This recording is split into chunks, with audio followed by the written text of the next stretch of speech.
उपस्थित जन समूह पर। मन में फूल खिल रहे हैं और आकाश से भी पुष्प वर्षा हो रही है और भारत मना रहा है अपना स्वाधीनता दिवस।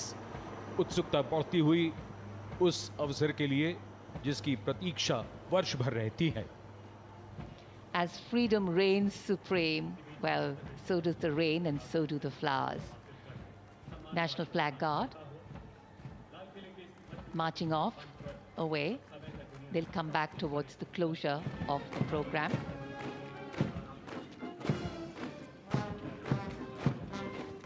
राष्ट्रीय ध्वज गार्ड में सेना की टुकड़ी की कमान संभाली थी मेजर दिनेश एन ने।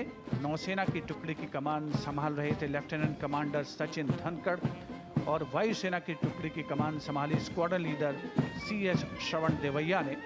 दिल्ली पुलिस के जवान भी इस राष्ट्रीय ध्वज गार्ड में शामिल, जिनकी कमान संभाली है एडिशनल डीसीपी अचिन गर्ग ने।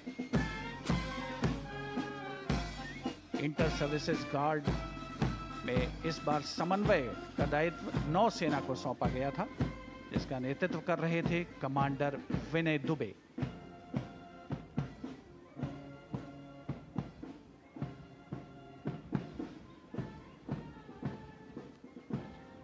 उपस्थित जनसमूह प्रसन्न है, आह्लादित है और प्रतीक्षारत माननीय प्रधानमंत्री महोदय के संबोधन की।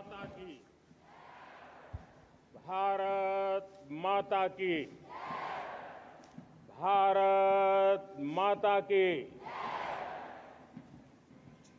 मेरे प्यारे देशवासियों, मेरे परिवारजन, आज वो शुभ घड़ी है जब हम देश के लिए मर मिटने वाले, देश की आजादी के लिए अपना जीवन समर्पित करने वाले, आजीवन संघर्ष करने वाले, फांसी के तख्त पर चढ़कर के भारत मां की जय के नारे लगाने वाले अनगिनत आजादी के दीवानों को नमन करने का ये पर्व है, उनका पुण्य स्मरण करने का पर्व है। आजादी के दीवानों ने आज हमें आजादी के इस पर्व में स्वतंत्रता की सांस लेने के लिए सौभाग्य दिया है। यह देश उनका ऋणी है। ऐसे हर महापुरुष के प्रति हम अपना श्रद्धा भाव व्यक्त करते हैं। मेरे प्यारे देशवासियों, आज जो महानुभाव राष्ट्र रक्षा के लिए और राष्ट्र निर्माण के लिए पूरी लगन से, पूरी प्रतिबद्धता के साथ देश की रक्षा भी कर रहे हैं, देश को नई ऊंचाई पर ले जाने का प्रयास भी कर रहे हैं। चाहे वो हमारा किसान हो, हमारा जवान हो, हमारे नौजवानों का हौसला हो, हमारी माताओं बहनों का योगदान हो, दलित हो, पीड़ित हो, शोषित हो, वंचित हो, अभावों के बीच भी स्वतंत्रता के प्रति उसकी निष्ठा, लोकतंत्र के प्रति उसकी श्रद्धा, ये पूरे विश्व के लिए एक प्रेरक घटना है। मैं आज ऐसे सभी को आदरपूर्वक नमन करता हूं। प्यारे देशवासियों, इस वर्ष और पिछले कुछ वर्षों से प्राकृतिक आपदा के कारण हम सबकी चिंता बढ़ती चली जा रही है। प्राकृतिक आपदा में अनेक लोगों ने अपने परिवारजन खोए हैं, संपत्ति खोई है, राष्ट्र ने भी पारावार नुकसान भोगा है। मैं आज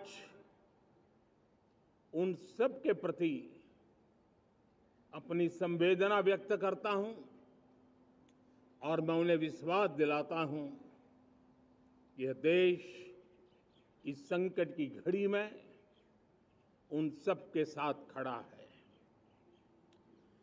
मेरे प्यारे देशवासियों, हम जरा आजादी के पहले के वो दिन याद करें। सैकड़ों साल की गुलामी, हर कालखंड संघर्ष का रहा। युवा हो, बुजुर्ग हो, किसान हो, महिला हो, आदिवासी हो, उन्होंने गुलामी के खिलाफ जंग लड़ते रहे, अविरत जंग लड़ते रहे। इतिहास गवाह है कि 1857 के स्वतंत्रता संग्राम जिसको हम याद करते हैं, उसके पूर्व भी हमारे देश के कई आदिवासी क्षेत्र थे जहां आजादी का जंग लड़ा जाता था। साथियों, गुलामी का इतना लंबा कालखंड,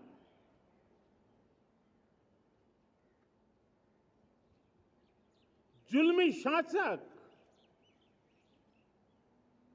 अपरंपार यातनाएं, सामान्य से सामान्य मानवीयों का विश्वास तोड़ने की हर तरकीब है। उसके बावजूद भी उस समय की जनसंख्या के हिसाब से करीब 40 करोड़ देशवासी आजादी के पूर्व 40 करोड़ देशवासियों ने वो जज्बा दिखाया, वो सामर्थ्य दिखाया, वो एक सपना लेकर के चले, एक संकल्प लेकर के चलते रहे, जूझते रहे। एक ही स्वर था, वंदे मातरम। एक ही सपना था, भारत की आजादी का। 40 करोड़ देशवासियों ने, और हमें गर्व है कि हमारी रगों में उन्हीं का खून है। वो हमारे पूर्वज थे। सिर्फ 40 करोड़ लोगों ने दुनिया की महासत्ता को उखाड़ करके फेंक दिया था, गुलामी की जंजीरों को तोड़ दिया था। अगर हमारे पूर्वज, जिनका खून हमारी रगों में है, आज हम तो 140 करोड़ है। अगर 40 करोड़ गुलामी की बेड़ियों को तोड़ सकते हैं, अगर 40 करोड़ आजादी के सपने को पूर्ण कर सकते हैं, आजादी लेकर के रह सकते हैं, तो 140 करोड़ देश के मेरे नागरिक, 140 करोड़ मेरे परिवारजन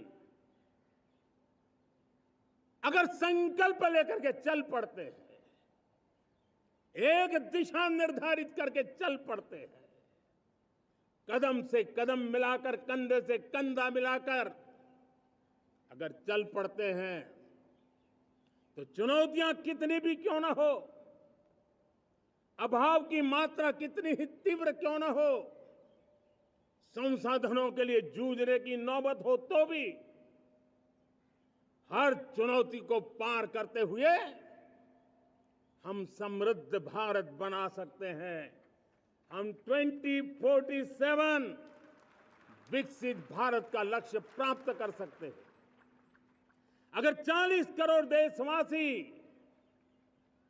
अपने पुरुषार्थ से, अपने समर्पण से, अपने त्याग से, अपने बलिदान से आजादी दे सकते हैं, आजाद भारत बना सकते हैं, तो 140 करोड़ देशवासी उसी भाव से समृद्ध भारत भी बना सकते हैं।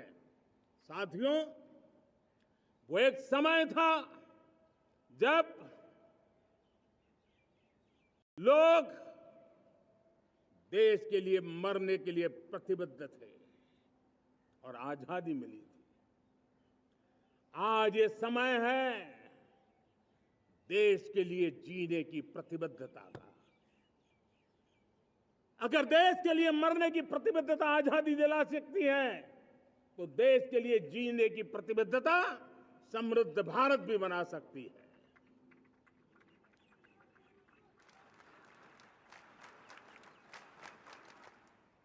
साथियों, विकसित भारत 2047 ये सिर्फ भाषण के शब्द नहीं है। इसके पीछे कठोर परिश्रम चल रहा है। देश के कोटि कोटि जनों के सुझाव लिए जा रहे हैं और हमने देशवासियों से सुझाव मांगे। और मुझे प्रसन्नता है कि मेरे देश के करोड़ों नागरिकों ने विकसित भारत 2047 के लिए अनगिनत सुझाव दिए हैं। हर देशवासी का सपना उसमें प्रतिबिंबित हो रहा है। हर देशवासी का संकल्प उसमें झलकता है। युवा हो, बुजुर्ग हो, गांव के लोग हो, शहर के लोग हो, किसान हो, कामदार हो, दलित हो, आदिवासी हो, पहाड़ों में रहने वाले लोग हो, जंगल में रहने वाले लोग हो, शहरों में रहने वाले लोग हैं। हर किसी ने 2047 में जब देश आजादी का 100 साल मनाएगा, तब तक विकसित भारत के लिए अनमोल सुझाव दिए हैं। और मैं जब इन सुझावों को देखता था, मेरा मन प्रसन्न हो रहा था। उन्होंने क्या लिखा? कुछ लोगों ने कहा कि दुनिया का स्किल कैपिटल बनाने का सुझाव हमारे सामने रखा। 2047 विकसित भारत के लिए कुछ लोगों ने भारत को मैन्युफैक्चरिंग का ग्लोबल हब बनाने के लिए सुझाव दिया। कुछ लोगों ने भारत की हमारी यूनिवर्सिटीज ग्लोबल बने, इसके लिए सुझाव दिया। कुछ लोगों ने यह भी कहा कि क्या आजादी के इतने सालों के बाद हमारा मीडिया ग्लोबल नहीं होना चाहिए।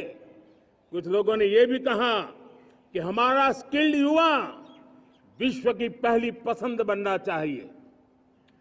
कुछ लोगों ने सुझाव दिया भारत को जल्द से जल्द जीवन के हर क्षेत्र में आत्मनिर्भर बनना चाहिए। कई लोगों ने सुझाव दिया कि हमारे किसान जो मोटा अनाज पैदा करते हैं, जिसको हम श्री अन्न कहते हैं, उस सुपर फूड को दुनिया के हर डाइनिंग टेबल पर पहुंचाना है। हमें विश्व के पोषण को भी बल देना है और भारत के छोटे किसानों को भी मजबूती देनी है। कई लोगों ने सुझाव दिया कि देश में स्थानीय स्वराज की संस्थाओं से लेकर के अनेक इकाइयां हैं, उन सब में गवर्नेंस के रिफॉर्म की बहुत जरूरत है।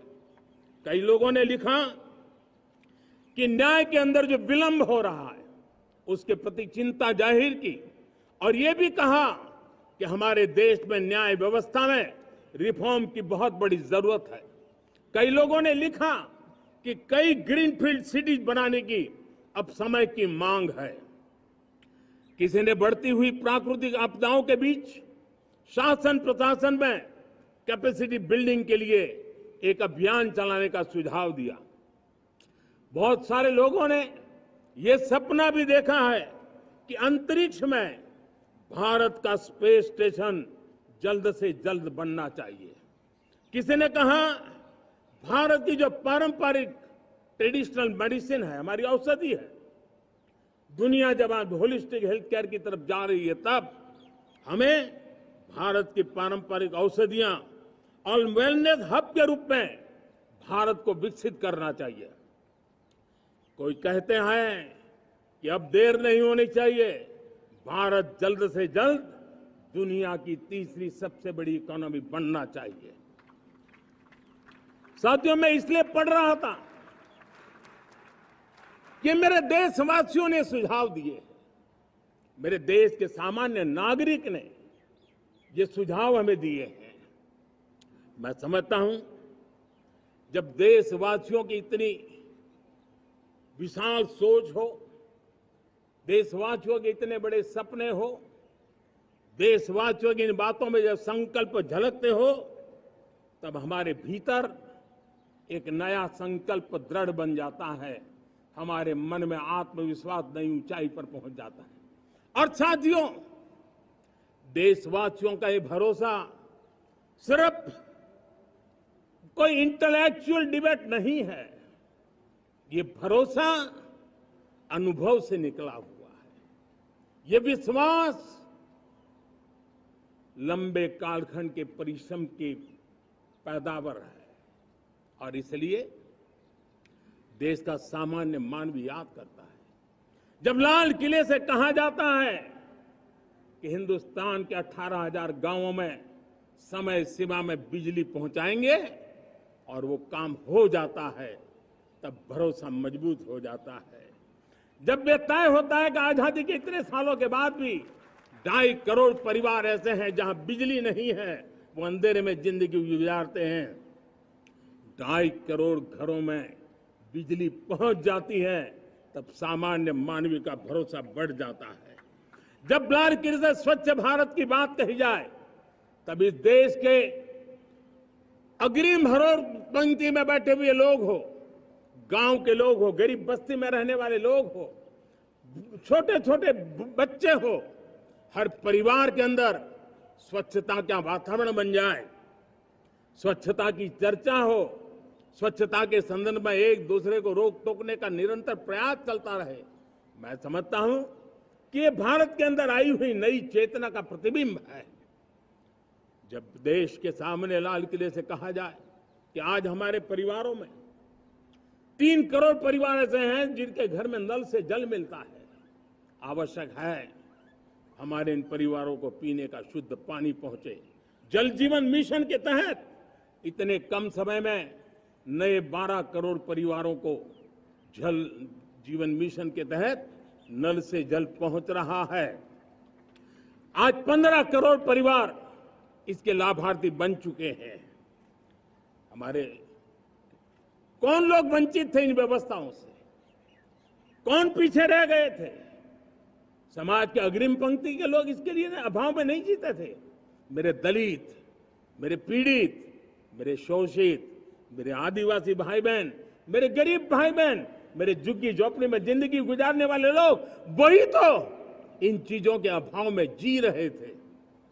हमने अनेक ऐसे प्राथमिक आवश्यकताओं की पूर्ति के लिए जो प्रयास किया, और उसका परिणाम हमारे इन सारे समाज के बंधुओं को मिला है।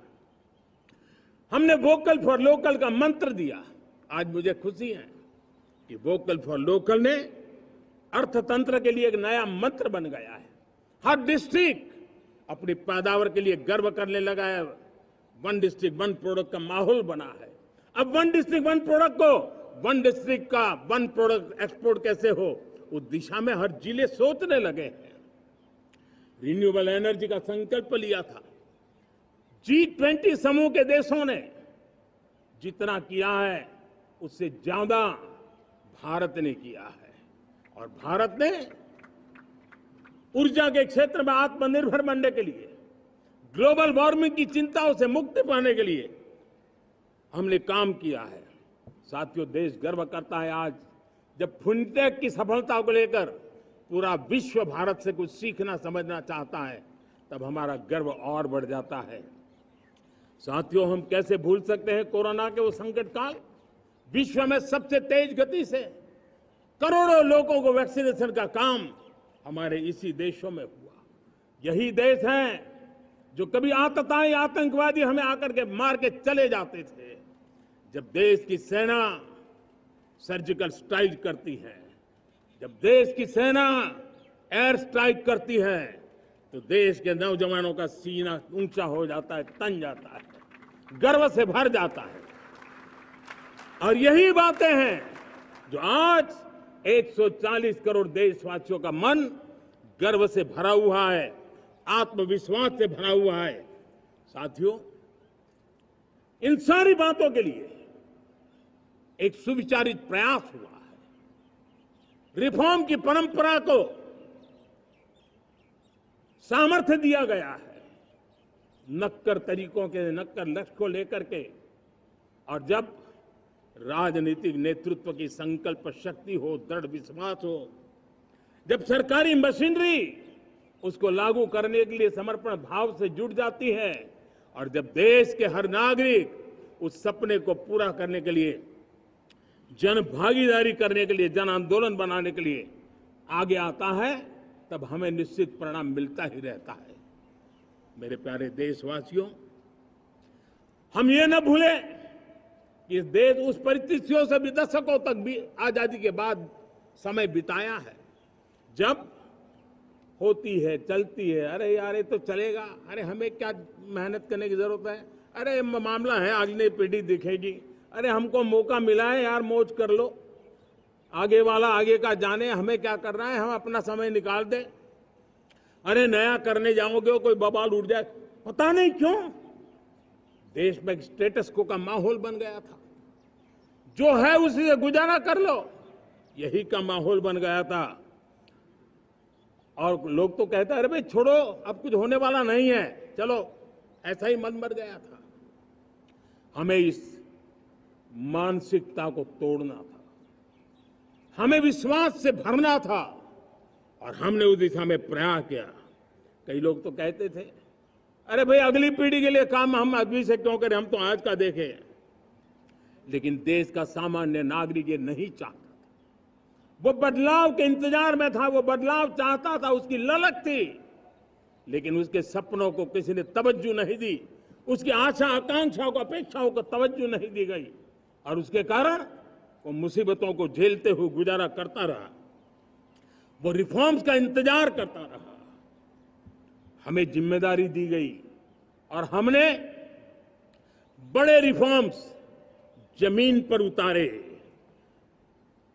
गरीब हो, मिडिल क्लास हो, हमारे वंचित लोग हो, हमारी बढ़ती जाती शहरी आबादी हो, हमारे नौजवानों के सपने हो, संकल्प हो, आकांक्षाएं हो, उनके जीवन में बदलाव लाने के लिए रिफॉर्म का मार्ग हमने चुना।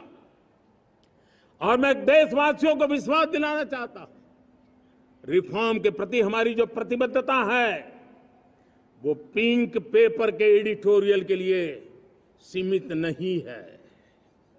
हमारे रिफॉर्म्स की ये प्रतिबद्धता है, वो 4 दिन की वाहवाही के लिए नहीं है। हमारी रिफॉर्म्स की प्रक्रिया किसी मजबूरी में नहीं है, देश को मजबूती देने के इरादे से है। और इसलिए मैं आज कह सकता हूं, रिफॉर्म का हमारा मार्ग एक प्रकार से ग्रोथ की ब्लूप्रिंट बनी हुई है।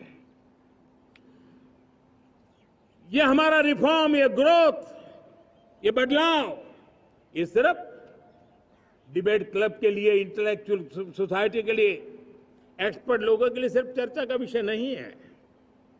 साथियों, हमने राजनीतिक मजबूरी के कारण नहीं किया है। हम जो कुछ भी कर रहे हैं वो राजनीति का भागा गुणा करके नहीं सोचते हैं।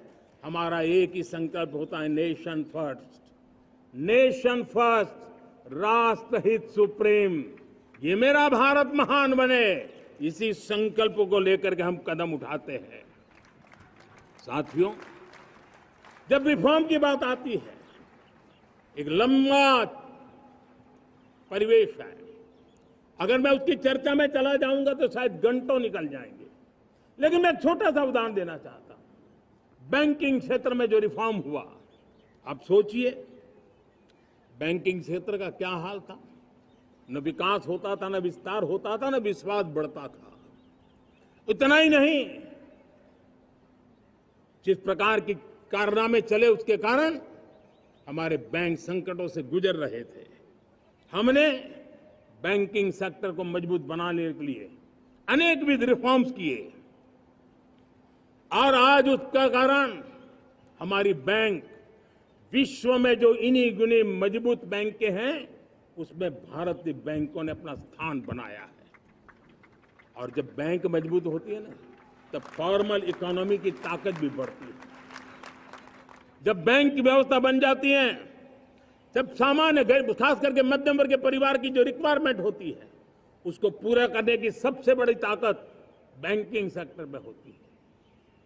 अगर उसको होम लोन चाहिए, उसको व्हीकल का लोन चाहिए, मेरे किसान को ट्रैक्टर के लिए लोन चाहिए, मेरे नौजवानों को स्टार्टअप के लिए लोन चाहिए, मेरे नौजवानों को कभी पढ़ने के लिए एजुकेशन के लिए लोन चाहिए, किसी को विदेश जाने के लिए लोन चाहिए, ये सारी बातें उसे संभव होती है। मुझे तो खुशी है कि मेरे पशुपालक भी, मेरे मछली पालन करने वाले भाई बहन भी आज बैंकों से लाभ ले रहे हैं। मुझे खुशी है मेरे रेहड़ी पटरी वाले लाखों भाई बहन आज बैंक से साथ जुड़ करके अपनी नई ऊंचाइयों को प्राप्त कर रहे हैं और विकास की दिशा में वो भागीदार बन रहे हैं। हमारे एमएसएमई, हमारे लघु उद्योग के लिए तो बैंक एक सबसे बड़ी सहायक होती है। उसको रोजमर्रा पैसों की जरूरत होती है अपने नित्य मर्जी पर प्रगति के लिए, और उस काम को हमारी मजबूत बैंकों के कारण संभव हुआ है। साथियों, दुर्भाग्य से हमारे देश में आजादी तो मिली लेकिन लोगों को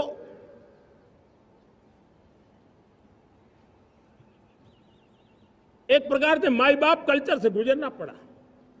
सरकार के पास मांगते रहो, सरकार के पास हाथ फैलाते रहो, किसी की सिफारिश के लिए रास्ते खोजते रहो, वही कल्चर डेवलप हुआ था। आज हमने गवर्नेंस के इस मॉडल को बदला है। आज सरकार सब खुद लाभार्थी हितार्थी के पास जाती है। आज सरकार खुद उसके घर गैस का चूल्हा पहुंचाती है। आज सरकार खुद उसके घर पानी पहुंचाती है। आज सरकार खुद उसके घर बिजली पहुंचाती है। आज सरकार खुद उसको आर्थिक मदद दे करके विकास के नए आयामों को सर करने के लिए प्रेरित करती है, प्रोत्साहित करती है। आज सरकार खुद नौजवान के स्किल डेवलपमेंट के लिए अनेक कदम उठा रही है। साथियों, बड़े रिफॉर्म्स के लिए हमारी सरकार बहुत ही प्रतिबद्ध है और हम इसी के द्वारा देश में प्रगति की राह को चुनना चाहते हैं। साथियों, देश में नई व्यवस्थाएं बन रही है। देश को आगे ले जाने के लिए अनेक वित्त नीतियों को, अनेक वित्त पॉलिसीज को निरंतर बनाया जाए और नए सिस्टम पर देश का भरोसा भी बढ़ता रहता है, निरंतर बढ़ता रहता है। आज जो 20-25 साल का नौजवान है, जो 10 साल पहले जब 12-15 साल की उम्र का नौजवान था, उसने अपनी आंखों के सामने ये बदलाव देखा है। 10 साल के भीतर उसके सपनों को आकार मिला है, धार मिली है और उसके आत्मविश्वास में एक नई चेतना जगी है और वही देश का एक नया सामर्थ्य के रूप में उभरना है। आज विश्व भर में भारत की साख बढ़ी है, भारत के प्रति देखने का नजरिया बदला है। आज विश्व में युवाओं के लिए संभावनाओं के द्वार खुले हैं।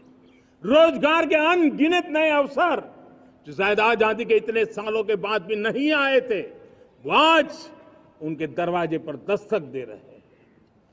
संभावनाएं बढ़ती गई हैं, नए मौके बन रहे हैं।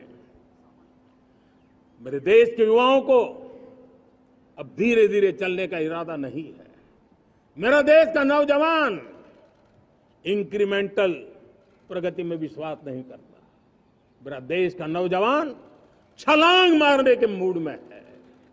वो छलांग मार के नई सिद्धियों को प्राप्त करने के मूड में है। मैं कहना चाहूंगा, भारत के लिए गोल्डन एरा है। वैश्विक परिस्थितियों की तुलना में भी देखें, ये गोल्डन एरा है। ये हमारा स्वर्णिम कालखंड है। मेरे प्यारे देशवासियों, ये अवसर हमें जाने नहीं देना है। ये मौका हमें जाने नहीं देना चाहिए और इसी मौके को पकड़ करके अपने सपने और संकल्पों को लेकर के चल पड़ेंगे तो हम देश की स्वर्णिम भारत की जो अपेक्षा और हमें विकसित भारत का 2047 का लक्ष्य हम पूरा करके रहेंगे। हम सदियों की बेड़ियों को तोड़ करके निकले हैं।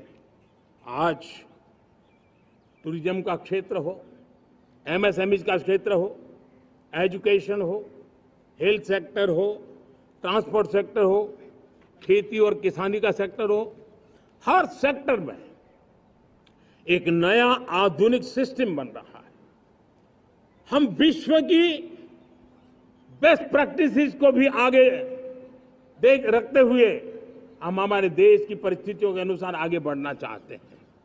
हर सेक्टर में आधुनिकता की जरूरत है, नएपन की जरूरत है, टेक्नोलॉजी को जोड़ने की जरूरत है और हर सेक्टर में हमारी नई नीतियों के कारण इन सारे क्षेत्रों में एक नया सपोर्ट मिल रहा है, नई ताकत मिल रही है। हमारे सारे अवरोध हटे, हमारी बंदी से दूर हो, हम पूरे सामर्थ्य के साथ चल पड़े, खिल उठे, सपनों को पा करके रहे, सिद्धि को हम अपने निकट देखें, हम आत्मसात करें, उस दिशा में हम चलना है। अब आप देखिए कितना बड़ा बदलाव रहा है। मैं एकदम जमीनी स्तर की बात करूं, विमेन सेल्फ हेल्प ग्रुप आज 10 साल में हमारे 10 करोड़ बहनें विमेन सेल्फ हेल्प ग्रुप में जुड़ी हैं। 10 करोड़ नई बहनें।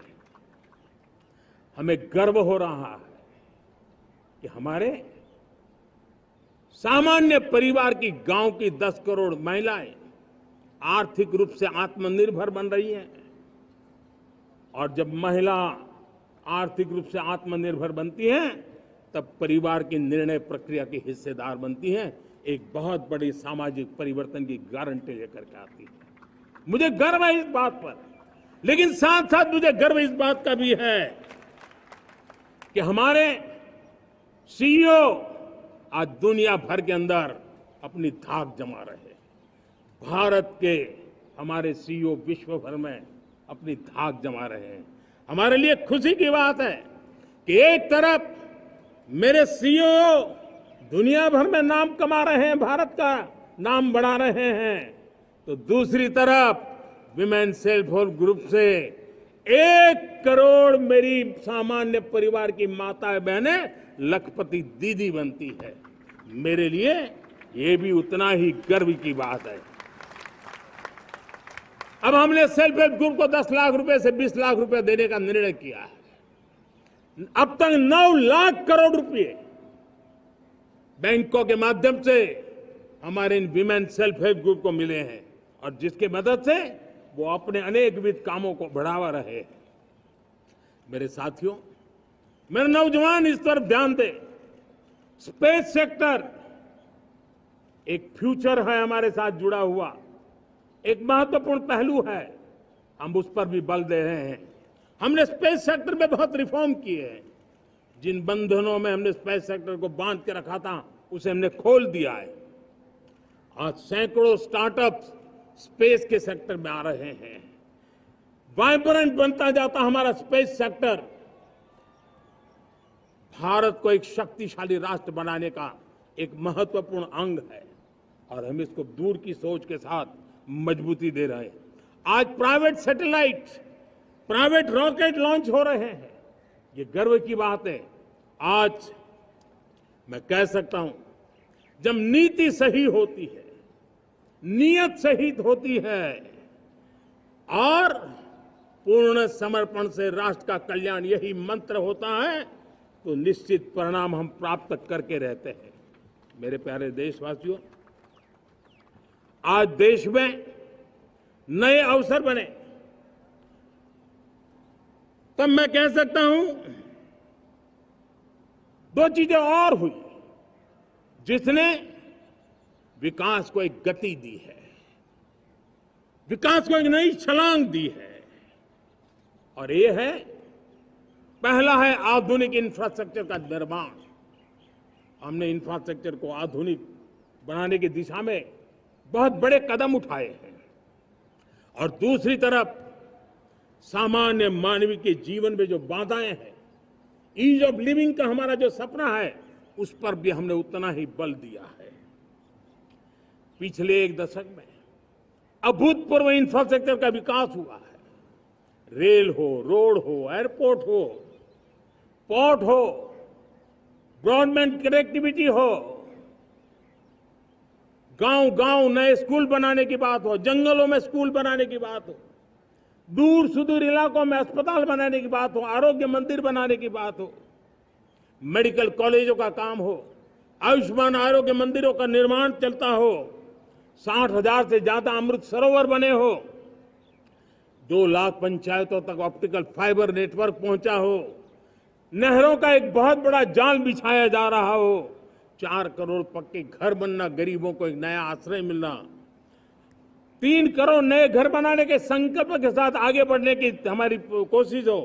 हमारा पूर्वी भारत, नॉर्थ ईस्ट, उसका इलाका आज इंफ्रास्ट्रक्चर के लिए जाने जाना लगा है और हमने ये जो कायाकल्प किया है, उसका सबसे बड़ा लाभ समाज के उन वर्गों तक हम पहुंचे हैं जो ग्रामीण सड़कें वहां बनी है जिनकी तरफ कोई देखता नहीं था, जिस इलाकों को नहीं देखता था, जिन गांवों को नहीं देखता था। दलित हो, पीड़ित हो, शोषित हो, वंचित हो, पिछड़े हो, आदिवासी हो, जंगल में रहने वाले हो, दूर सुदूर पहाड़ों में रहने वाले हो, सीमावर्ती स्थान पर रहने वाले हो, हमने उनकी आवश्यकता की पूर्ति की है।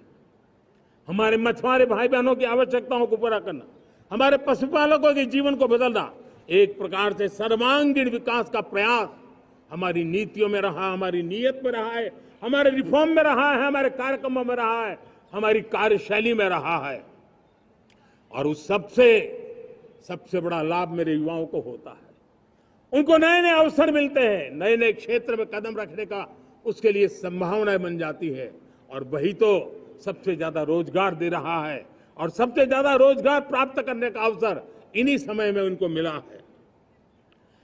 हमारा जो मध्यम वर्गीय परिवार है, मध्यम वर्गीय परिवार को क्वालिटी ऑफ लाइफ, वो स्वाभाविक उसकी अपेक्षा रहती है।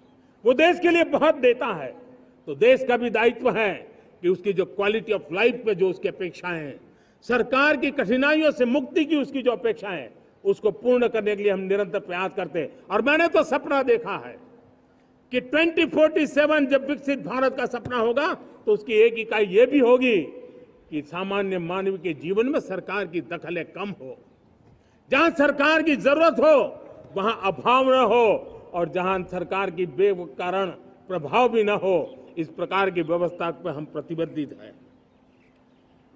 मेरे प्यारे देशवासियों, हम छोटी छोटी जरूरतों पर भी ध्यान देते हैं, हम छोटी छोटी आवश्यकताओं पर ध्यान देते हैं और उसको लेकर हम चलते हैं। चाहे हमारे गरीब का घर का चूल्हा जलता रहे, गरीब की मां को कभी आंसू पी करके सोना न पड़े, और इसके लिए मुफ्त इलाज की योजना हमारी चल रही है। बिजली, पानी, गैस अब सैचुरेशन के मूड पर है, और जब हम सैचुरेशन की बात करते हैं वो 100% होता है।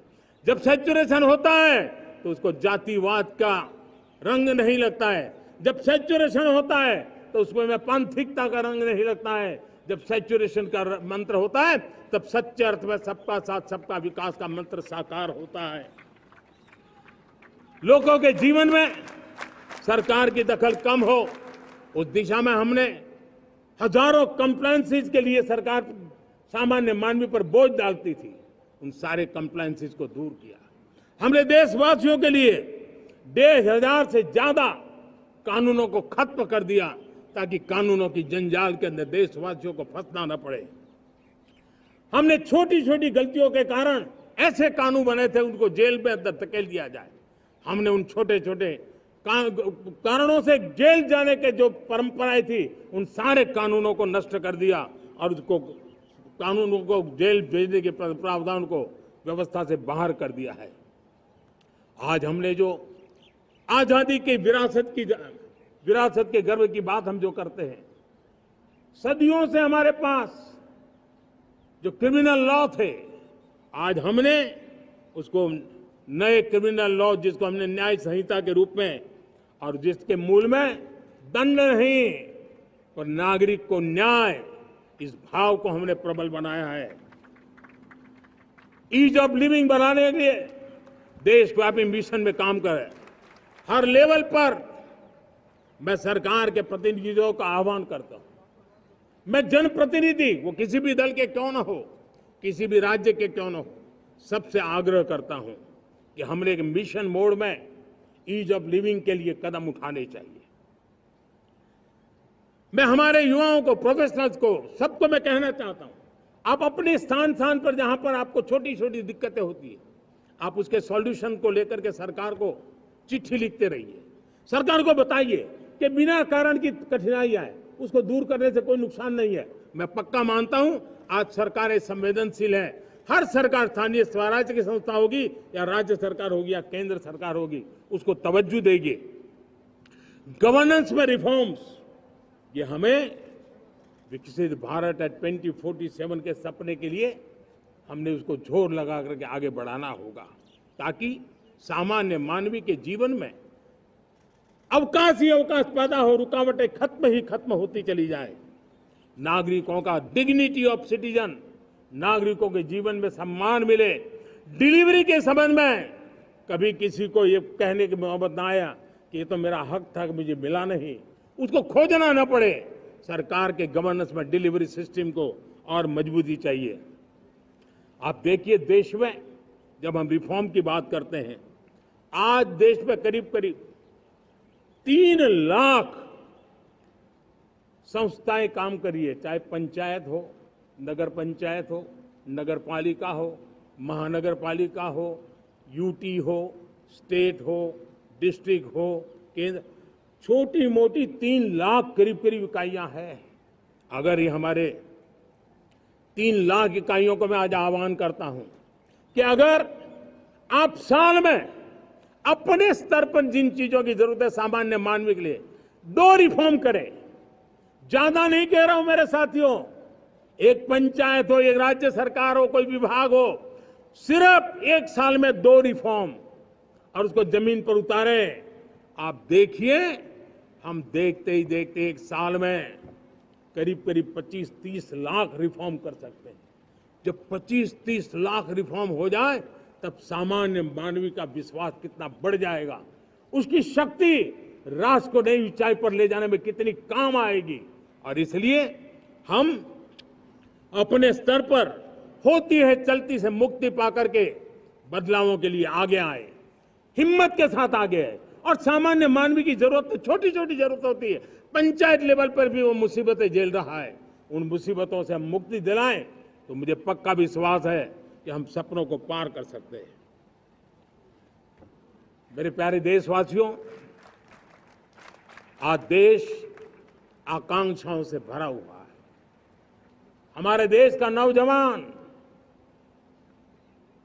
नई सिद्धियों को चूमना चाहता है, नए नए शिखरों पर वो कदम रखना चाहता है। और इसलिए हमारी कोशिश है हर सेक्टर में कार्य को हम गति दें, तेज गति दें, और उसके द्वारा पहले हम हर सेक्टर में नए अवसर पैदा करें।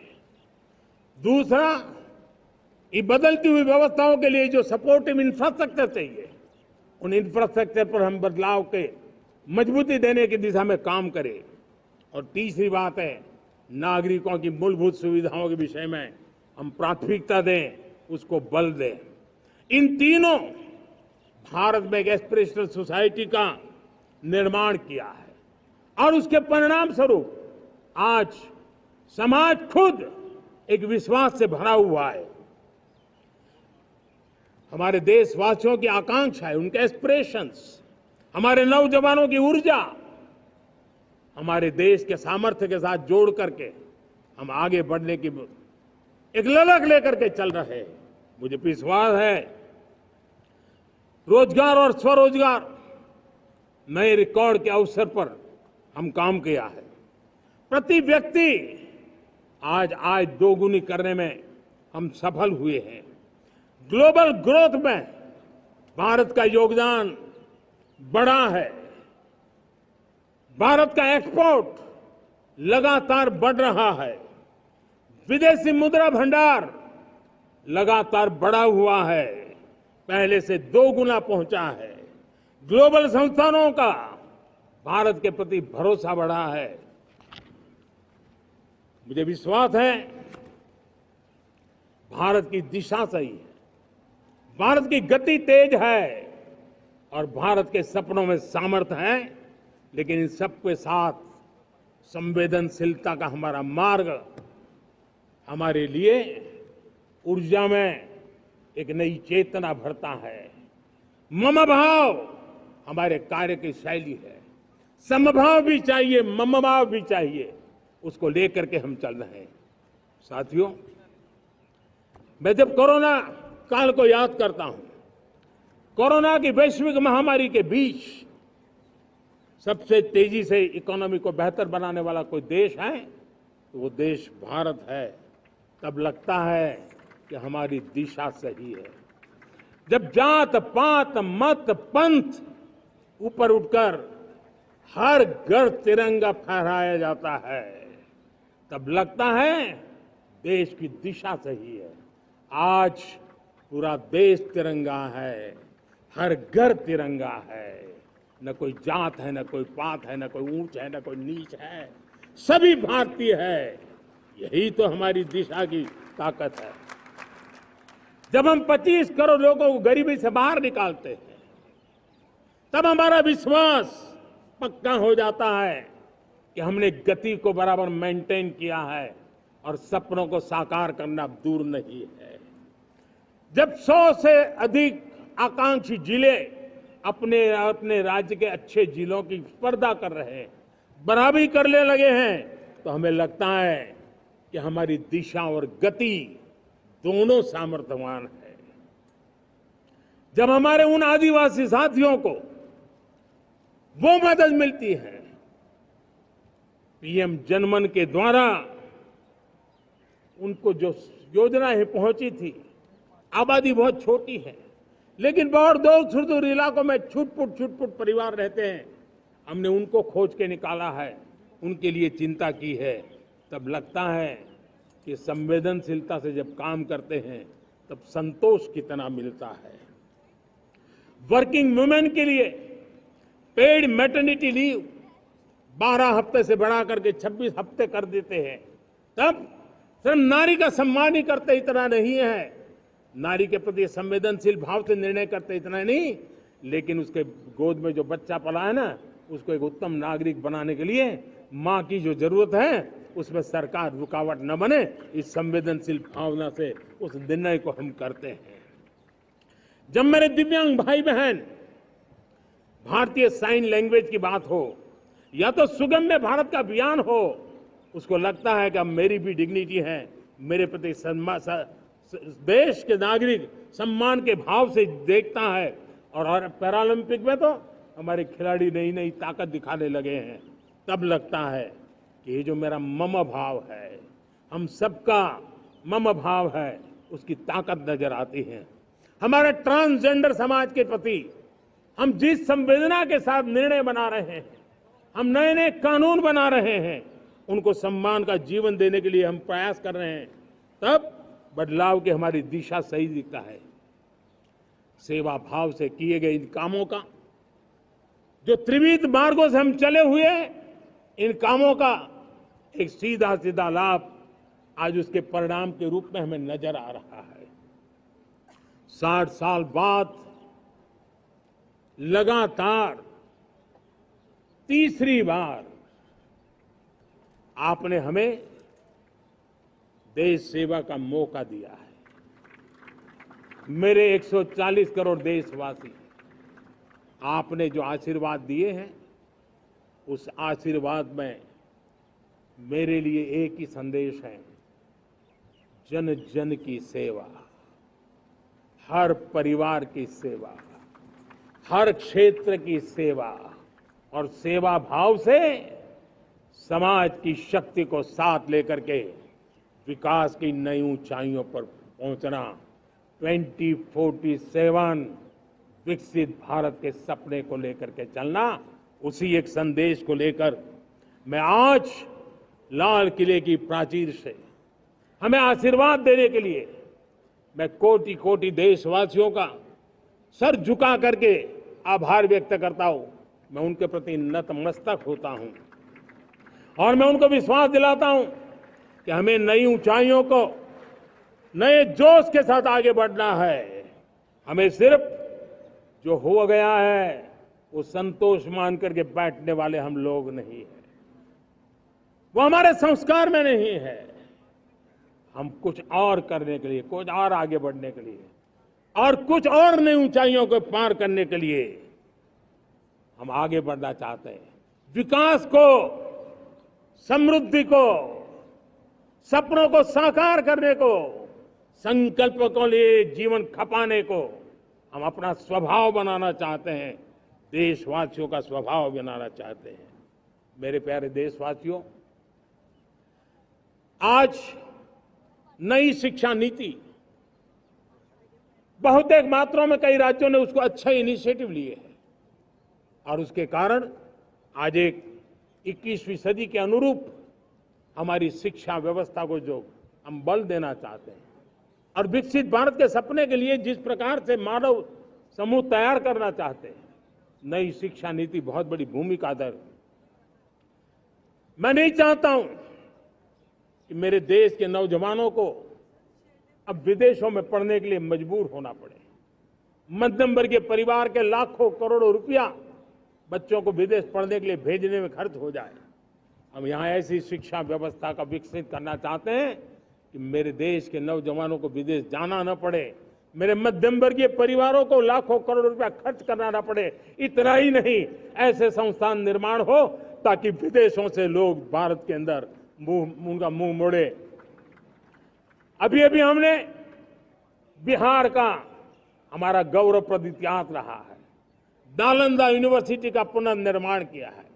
फिर से एक बार नालंदा यूनिवर्सिटी काम करना शुरू कर दिया है, लेकिन हमें शिक्षा के क्षेत्र में फिर से एक बार सदियों पुराने उस नालंदा स्पिरिट को जगाना होगा, उस नालंदा स्पिरिट को जीना होगा, उस नालंदा स्पिरिट को लेकर के बड़े विश्वास के साथ विश्व की ज्ञान की परंपराओं को नई चेतना देने का काम हमें करना होगा। मुझे पक्का विश्वास है कि नई शिक्षा नीति ने मातृभाषा पर बल दिया है। मैं राज्य सरकारों से कहूंगा, मैं देश की सभी संस्थानों से कहूंगा कि भाषा के कारण हमारे देश की टैलेंट को रुकावट नहीं आनी चाहिए, भाषा अवरुद्ध नहीं होनी चाहिए। मातृभाषा का सामर्थ्य हमारे देश के छोटे छोटे गरीब से गरीब मां के बेटे को भी सपने पूरा करने का ताकत देता है। और इसलिए हमने हमारी मातृभाषा में पढ़ाई, जीवन में मातृभाषा का स्थान, परिवार में मातृभाषा का स्थान, उसकी ओर हमें बल देना होगा। मेरे प्यारे देशवासियों, जिस प्रकार से आज विश्व का बदलाव नजर आ रहा है और तब जाकर के स्किल का महत्व बहुत बढ़ गया है और हम स्किल को और नई एक ताकत देना चाहते हैं। हम इंडस्ट्री 4.0 को ध्यान में रख करके हम स्किल डेवलपमेंट चाहते हैं। हम जीवन के हर क्षेत्र में, हम एग्रीकल्चर सेक्टर में भी कैपेसिटी बिल्डिंग करके देने के लिए स्किल डेवलपमेंट चाहते हैं। हम तो हमारा सफाई का क्षेत्र हो, उसमें भी एक नए स्किल डेवलपमेंट की ओर बल देना चाहते हैं। और हम स्किल इंडिया प्रोग्राम को बहुत व्यापक रूप से इस बार लेकर के आए हैं। बजट में भी इसका बहुत बड़ा, इस बजट में इंटर्नशिप को भी हमने बल दिया है ताकि हमारे नौजवानों को एक एक्सपीरियंस मिले, उनकी कैपेसिटी बिल्डिंग हो और बाजार में उनका ताकत दिखाई दे। उस प्रकार से मैं स्किल युवाओं को तैयार करना चाहता हूं। और इसलिए कई बार, और दोस्तों, आज विश्व की परिस्थिति को देखते हुए मैं साफ साफ देख रहा हूं कि भारत का स्किल्ड मैन पावर जो है, हमारा स्किलफुल जो नौजवान है, वो ग्लोबल जॉब मार्केट में अपनी दमक बनाए, हम उस सपने को लेकर के आगे चल रहे हैं। साथियों, विश्व जिस तेजी से बदल रहा है, जीवन के हर क्षेत्र में साइंस और टेक्नोलॉजी का महत्व बढ़ता चला जाने वाला है। हमें साइंस को बहुत बढ़ देने की आवश्यकता है। और मैंने देखा, चंद्रयान की सफलता के बाद हमारे स्कूल कॉलेज के अंदर साइंस और टेक्नोलॉजी के प्रति एक नई रुचि का वातावरण बना है, नई दिलचस्पी बढ़ी है। तब हमारे शिक्षा संस्थानों ने ये जो मनोभाव बना है, उसको नर्चर करने के लिए आगे आना होगा। भारत सरकार ने भी रिसर्च के लिए सपोर्ट बढ़ा दिया है। हमने ज्यादा से ज्यादा चेयर स्थापित किए हैं। हमने नेशनल रिसर्च फाउंडेशन बना करके हमने उसको एक कानूनी परिवेश में ला करके स्थायी रूप से एक व्यवस्था विकसित की है, ताकि रिसर्च को लेकर के निरंतर बल मिले और ये रिसर्च फाउंडेशन उस काम को करे। मेरे बड़े गर्व की बात है कि बजट में हमने 1,00,000 करोड़ रुपया रिसर्च और इनोवेशन के लिए हमने देने का निर्णय किया है, ताकि हमारे देश के नौजवान के पास जो आइडियाज है, उस आइडियाज को हम जमीन पर उतार पाए। साथियों, आज भी हमारे देश में मेडिकल एजुकेशन के लिए हमारे बच्चे बाहर जा रहे हैं। वैसा कहा, हमारे बहुत ज्यादातर मध्यम वर्गीय परिवार के, उनके लाखों करोड़ों रुपए खर्च हो जाते हैं। और तब जाकर के हमने पिछले 10 साल में मेडिकल सीटों को करीब करीब 1,00,000 कर दिया। आज मैं करीब 25,000 युवा हर साल विदेश में मेडिकल एजुकेशन के लिए जाते हैं। और ऐसे ऐसे देश में जाना पड़ रहा है, कभी कभी तो मैं सुनता हूं तो हैरान हो जाता हूं। और इसलिए हमने तय किया है कि अगले 5 साल में मेडिकल लाइन में 75,000 नई सीटें बनाई जाएगी। मेरे प्यारे देशवासियों, विकसित भारत 2047 वो स्वस्थ भारत भी होना चाहिए। और जब स्वस्थ भारत हो, तो आज जो बच्चे हैं उनके पोषण पर आज से ही ध्यान देने की जरूरत है। और इसलिए हमने विकसित भारत की जो पहली पीढ़ी है, उनकी तरफ विशेष ध्यान दे करके हमने पोषण का एक अभियान चला है। हमने राष्ट्रीय पोषण मिशन शुरू किया है।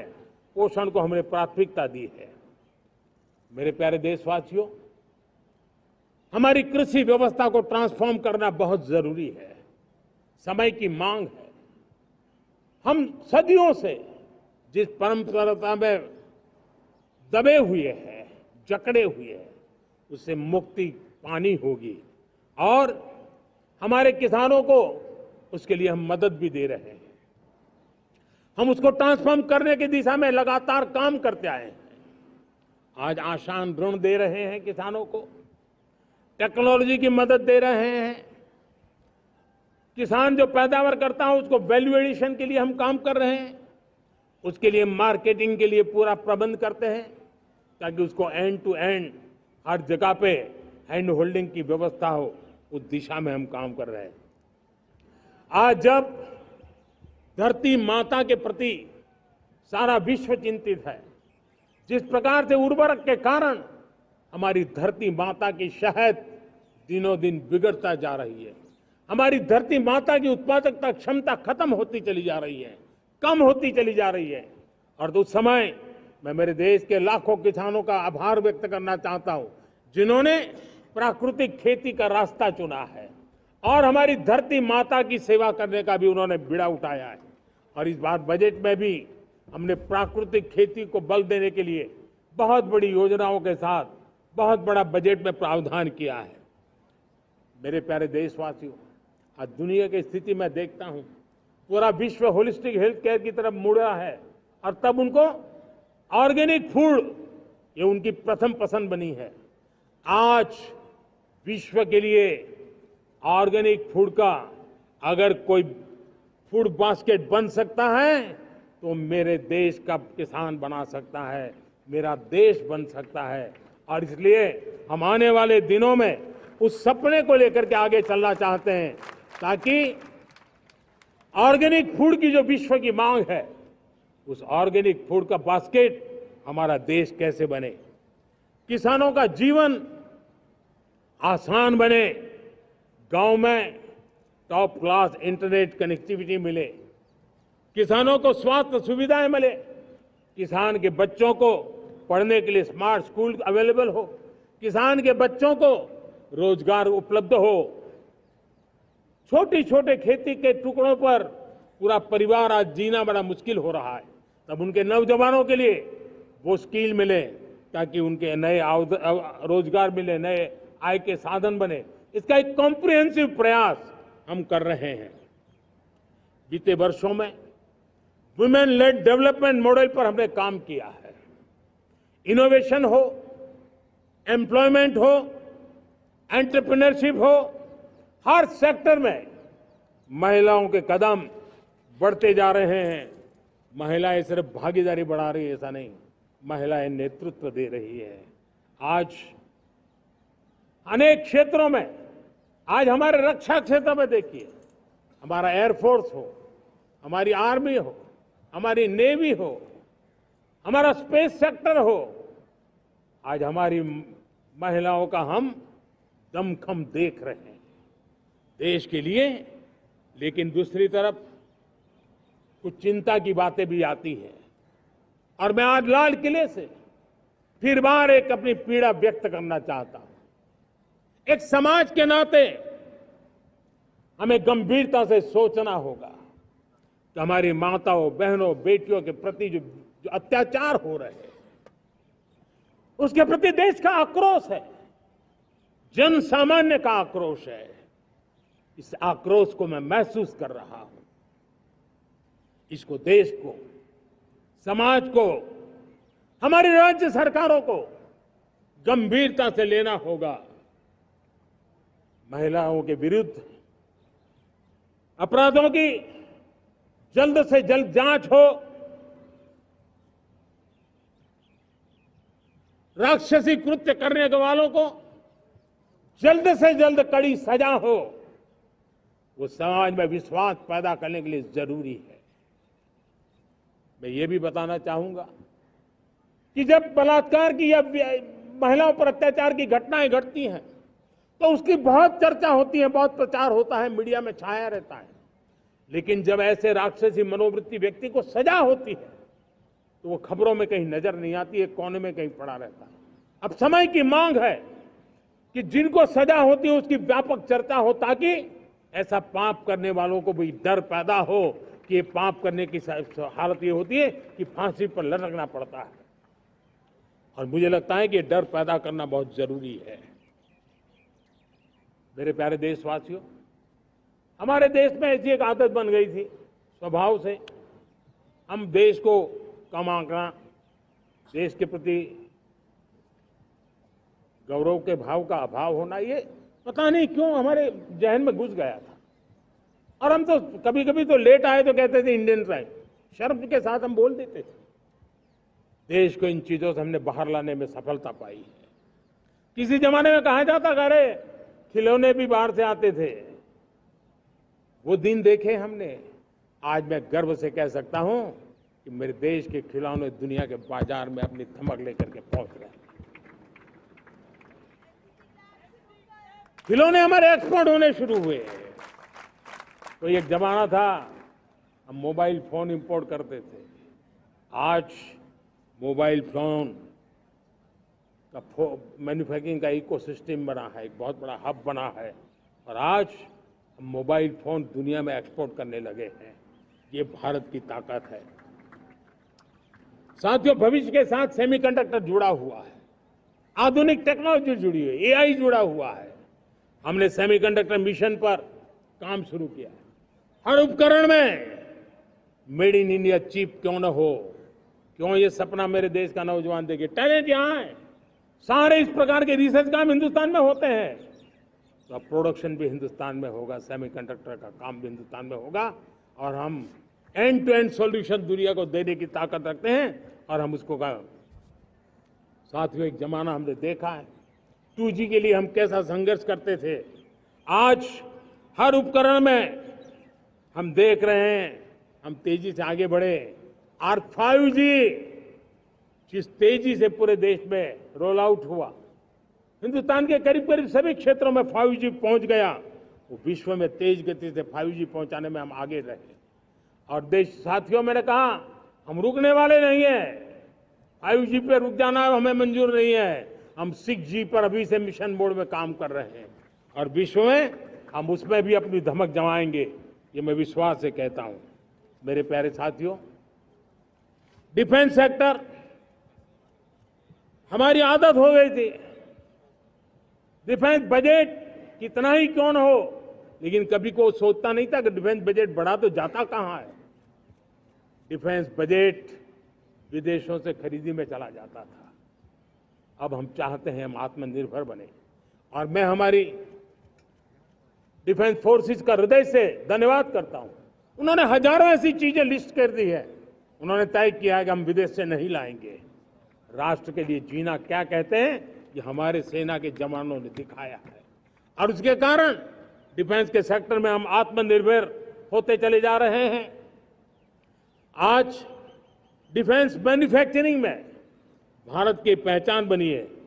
और मैं आज खुशी से कह सकता हूं कि जो देश कभी डिफेंस की हर छोटी मोटी चीज बाहर से लाता था, आज धीरे धीरे दुनिया के कई देशों में हम जो डिफेंस के इक्विपमेंट मैन्युफैक्चर कर रहे हैं वो हम एक्सपोर्ट करने लगे हैं।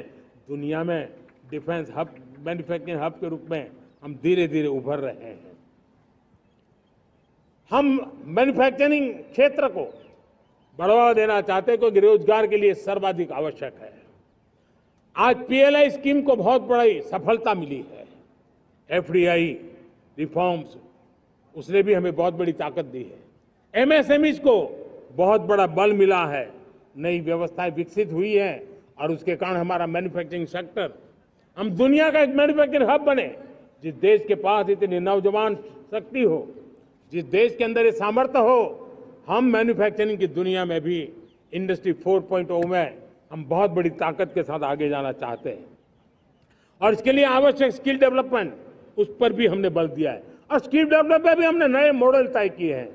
हमने जन भागीदारी को जोड़ा है ताकि तुरंत रिक्वायरमेंट के अनुसार स्किल डेवलपमेंट हम कर सके।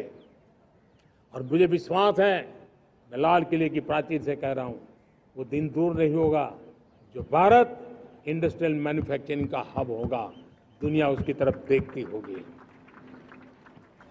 आज विश्व की बहुत बड़ी कंपनियां भारत में निवेश करना चाहती हैं। ये चुनाव के बाद मैंने देखा, मेरे तीसरे कार्यकाल में जितने लोग मुझसे मिलने के लिए मांग कर रहे हैं वो ज्यादातर निवेशक लोग हैं। विश्व भर के निवेशक हैं, वो आना चाहते हैं, भारत में निवेश करना चाहते हैं। ये एक बहुत बड़ा गोल्डन अपॉर्चुनिटी है। मैं राज्य सरकारों से आग्रह करता हूं कि आप निवेशकों को आकर्षित करने के लिए स्पष्ट नीति निर्धारित कीजिए, गुड गवर्नेंस का आश्वासन दीजिए, लॉ एंड ऑर्डर सिचुएशन के लिए उनको भरोसा दीजिए। हर राज्य एक तंदुरुस्त स्पर्धा में आगे आए। राज्य के बीच निवेशकों को खींचने के लिए स्पर्धा होनी चाहिए। निवेशकों को लिए, ताकि उनके राज्य में निवेशक आएंगे, उनके राज्य के नौजवानों को स्थानीय रूप से अवसर मिलेगा, रोजगार का अवसर मिलेगा। नीतियों में परिवर्तन लाना चाहिए तो ग्लोबल रिक्वायरमेंट के अनुसार नीतियों को राज्यों ने परिवर्तित करना चाहिए। लैंड की आवश्यकता है तो राज्यों ने लैंड बैंक बनानी चाहिए। गुड गवर्नेंस, सिंगल पॉइंट पर काम करने के लिए राज्य जितने प्रोएक्टिव होंगे, जितने ज्यादा प्रयास करेंगे, जो निवेशक आ रहे हैं वो कभी भी वापस नहीं जाएंगे। सिर्फ भारत सरकार से काम ये होता नहीं है, राज्य सरकारों की बहुत बड़ी आवश्यकता होती है, क्योंकि जो भी प्रोजेक्ट लगने वाला है उस राज्य में लगने वाला है, उसको हर राज्य के साथ रोजमर्रा का काम पड़ता है। और इसलिए मैं राज्यों से आग्रह करूंगा कि जब विश्व पूरा भारत की तरफ आकर्षित हो रहा है, विश्व पूरा भारत में निवेश करने के लिए प्रतिबद्ध हो रहा है, तब ये हमारा दायित्व बनता है कि हमारी पुरानी आदतें छोड़ करके स्पष्ट नीति के साथ हम आगे आए। देखिए, आपको परिणाम अपने राज्य में दिखाई देगा और आपका राज्य भी चमक उठेगा, ये मैं आपको विश्वास देता हूं। साथियों, भारत अपनी बेस्ट क्वालिटी के लिए पहचानी जाए, ये बहुत जरूरी है। अब विश्व के लिए हमें डिजाइन ऑफ का क्षेत्र, डिजाइन इन इंडिया, इस पर हमने बल देना है। हमें कोशिश करनी है अब इंडियन स्टैंडर्ड इंटरनेशनल स्टैंडर्ड बनने चाहिए। इंडियन स्टैंडर्ड इंटरनेशनल स्टैंडर्ड बनेंगे तब हमारी हर चीज को सहजता से मोहर लग जाएगी और ये हमारे प्रोडक्शन की क्वालिटी पर निर्भर करेगा, हमारी सेवा की क्वालिटी पर निर्भर करेगा, हमारे अप्रोच की क्वालिटी पर निर्भर करेगा और इसलिए हमें क्वालिटी पर बल देकर के आगे बढ़ना है। हमारे पास टैलेंट है, डिजाइन के क्षेत्र में हम दुनिया को बहुत कुछ नया दे सकते हैं। डिजाइन इन इंडिया, इस आह्वान को लेकर के हमें अब आगे चलना है। Design in India and design for the world, इस सपने को लेकर के चलना है। मैं देख रहा हूं गेमिंग की दुनिया का बहुत बड़ा मार्केट खड़ा हुआ है, लेकिन आज भी गेमिंग की दुनिया पर प्रभाव, खास करके उन खेलों को बनाने वाले लोग, प्रोडक्ट करने वाले लोग, विदेशी कमाई होती। भारत के पास बहुत बड़ी विरासत है, हम गेमिंग की दुनिया में बहुत नई टैलेंट को लेकर के आ सकते हैं। विश्व के हर बच्चे को हमारे देश के बनी हुई गेमिंग की ओर आकर्षित कर सकते हैं। मैं चाहता हूं कि भारत के बच्चे, भारत के नौजवान, भारत के आईटी प्रोफेशनल्स, भारत के एआई के प्रोफेशनल्स, वे गेमिंग की दुनिया को लीड करें।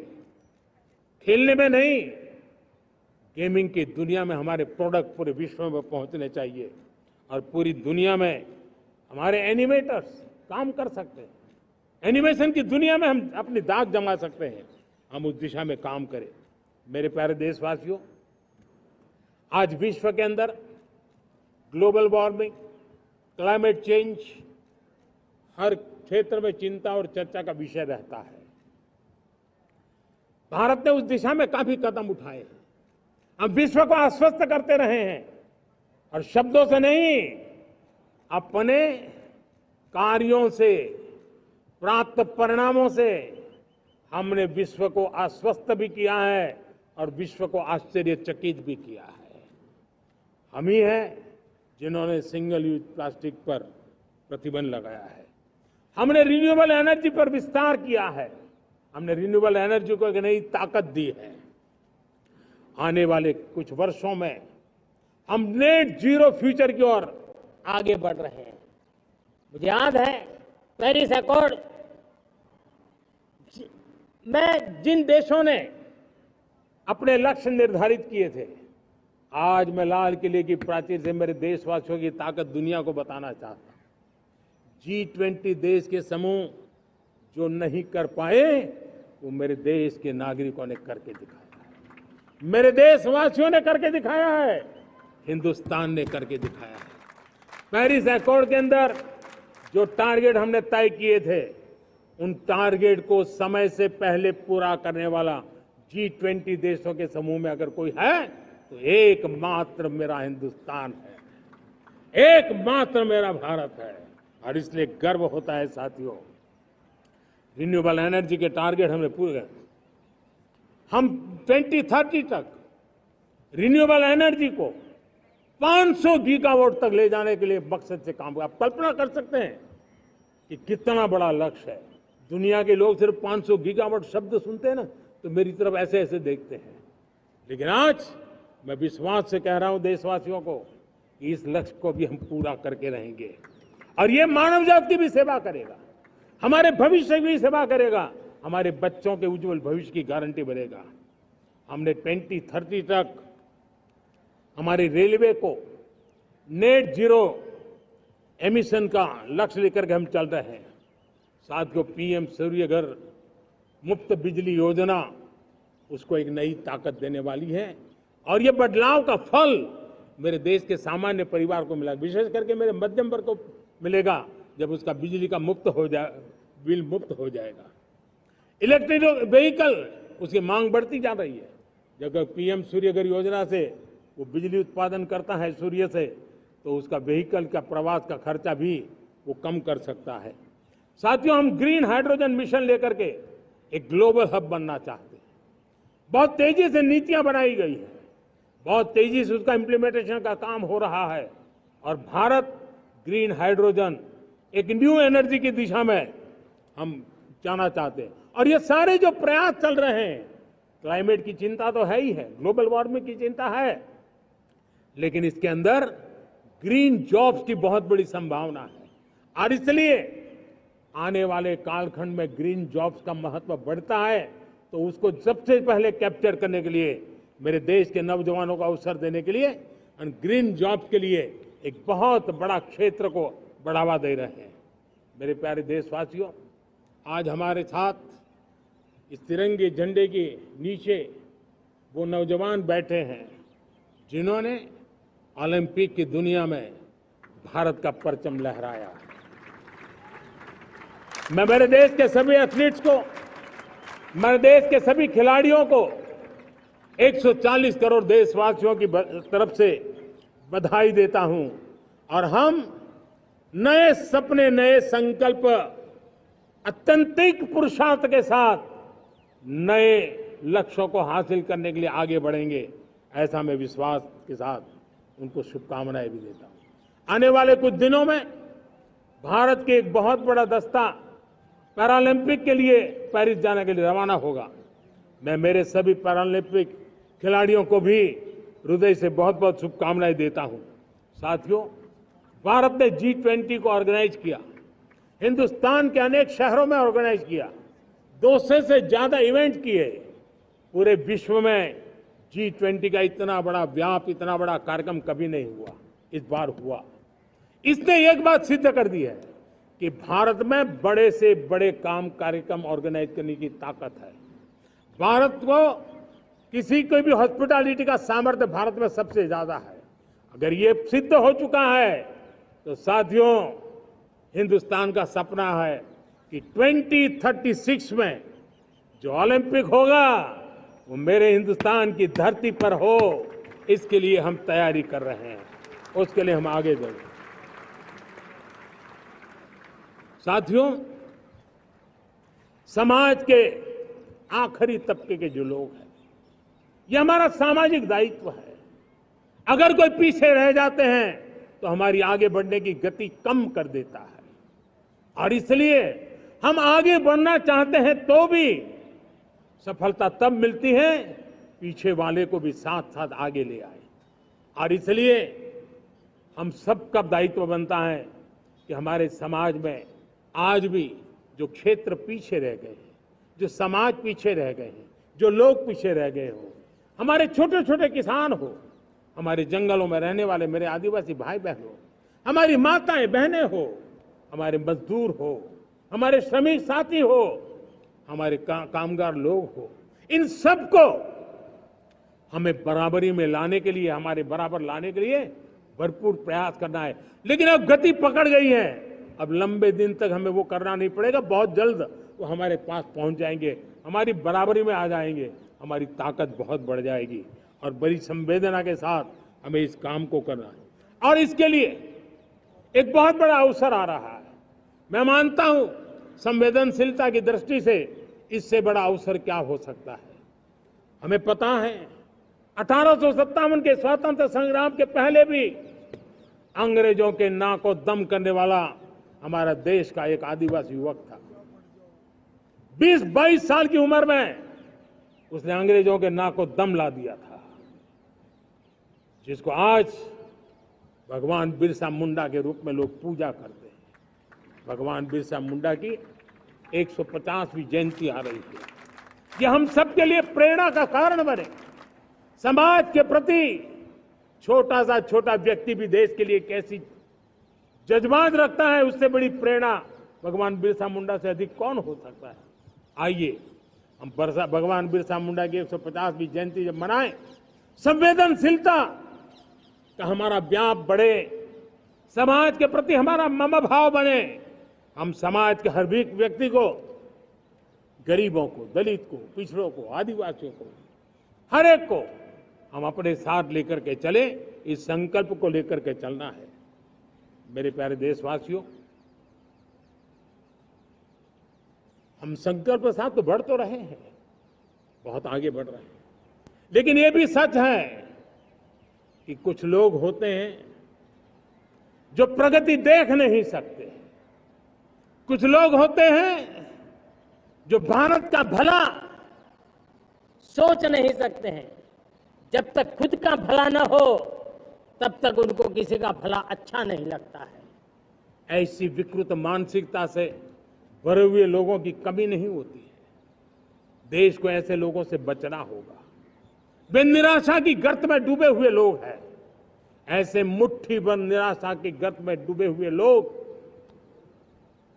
जब उनके गोद में विकृति पलती है तब वो विनाश का कारण बन जाती है, सर्वनाश का कारण बन जाती है, एनार्की का मार्ग ले लेती है और तब देश को इतनी बड़ी हानि हो जाती है जिसकी भरपाई करने में हमें नए सिरे से मेहनत करनी पड़ती है।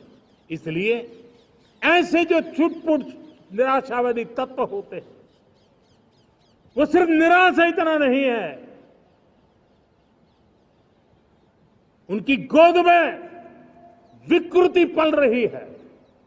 ये विकृति विनाश के, सर्वनाश के सपने देख रही है, ताने बाने जोड़ने की प्रयासों में लगी हुई है। देश को इसे समझना होगा। लेकिन मैं देशवासियों को कहना चाहता हूं कि हम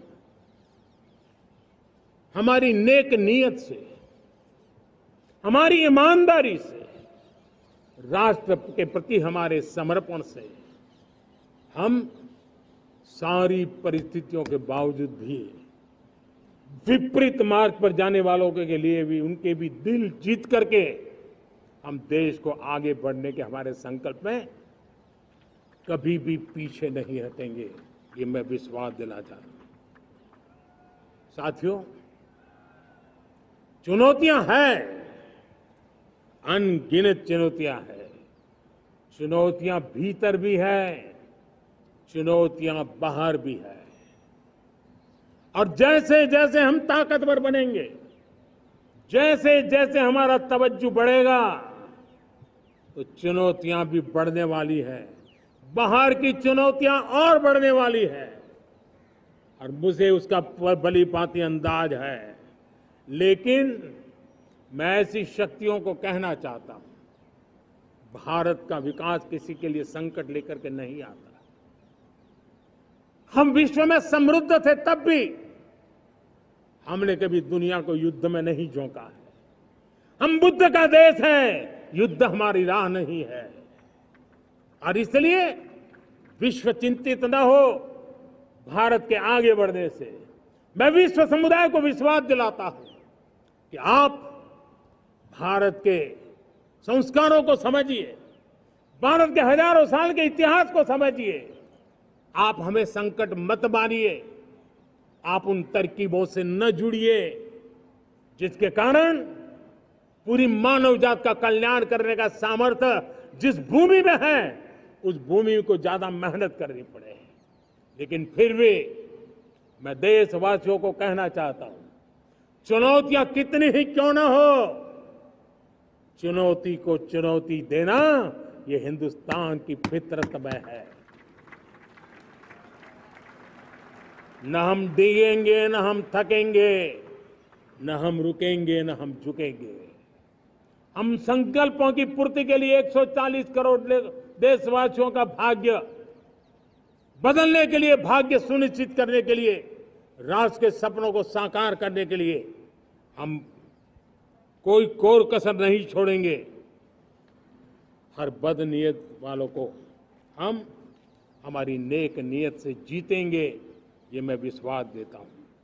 मेरे प्यारे देशवासियों, समाज की मनोरचना में भी बदलाव कभी कभी बहुत बड़ी चुनौती का कारण बन जाता है। हमारा हर देशवासी भ्रष्टाचार की दिमक से परेशान रहा है। हर स्तर के भ्रष्टाचार ने सामान्य मानवीय का व्यवस्थाओं के प्रति विश्वास तोड़ दिया है। उसको अपनी योग्यता, क्षमता का प्रति अन्याय की जो गुस्सा होता है वो राष्ट्र की प्रगति में नुकसान करता है। और इसलिए हमने व्यापक रूप से भ्रष्टाचार के खिलाफ एक जंग छेड़ा है।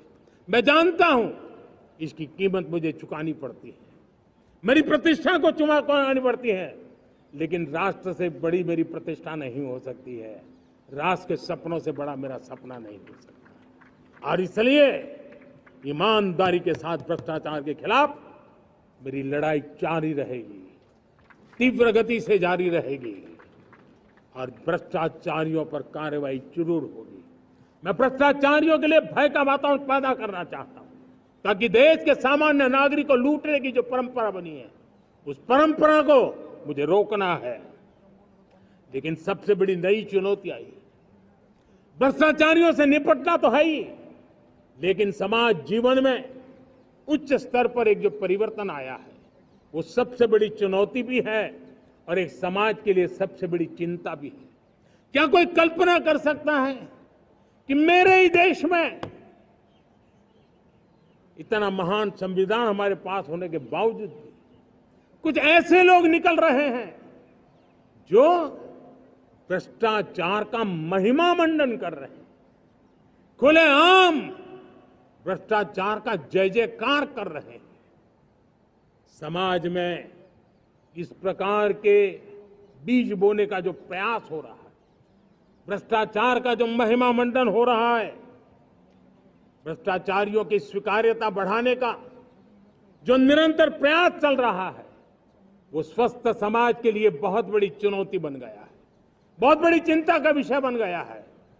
भ्रष्टाचारियों के प्रति समाज में दूरी बनाए रखने से ही किसी भी भ्रष्टाचारी को उस रास्ते पर जाने से डर लगेगा।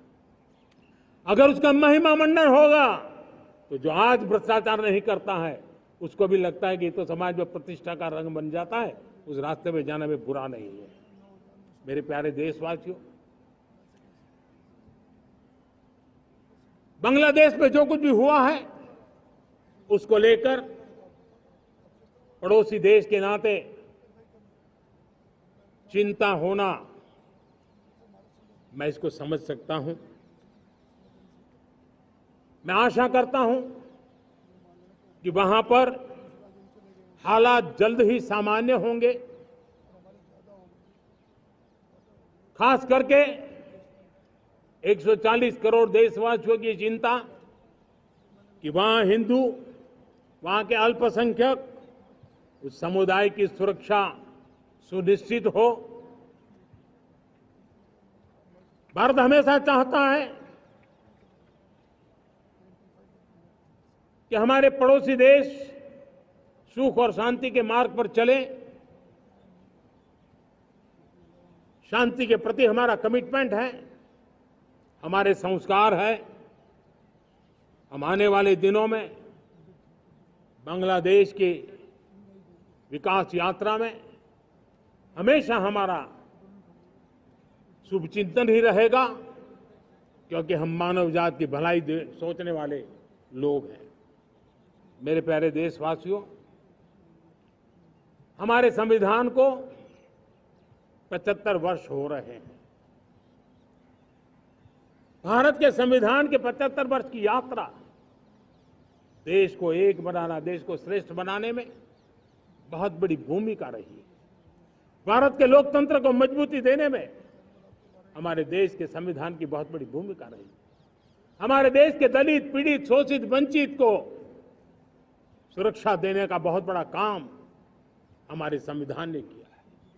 अब जब संविधान के 75 वर्ष हम मनाने जा रहे हैं, तब हम देशवासियों ने संविधान में निर्दिष्ट कर्तव्य के भाव पर बल देना बहुत जरूरी है।